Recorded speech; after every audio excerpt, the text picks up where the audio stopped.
Samantala, inihayag ni Justice Secretary Vitaliano Aguirre II na nakikita na ang resulta ng pinalakas na kampanya ng Administrasyong Duterte kontra iligal na droga, partikular na sa loob ng New Bilibid Prison. Ayon kay Aguirre, mula nang ikasanila ang investigasyon sa umano'y bentahan ng iligal na droga sa Bilibid, ay tumamlay na ang kalakaran nito sa loob.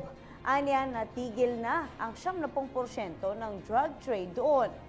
Patunay umano rito ang pagmahal ng street value ng 1 gramo ng shabu sa 25,000 piso na nangangahulugang limitado na lamang ang supply ng ipinagbabawal na gamot. Matatanda ang sinabi ni Aguirre na 75% ng droga ay nagmumula sa nasabing bilibid. Ako po si Cathy San Gabriel.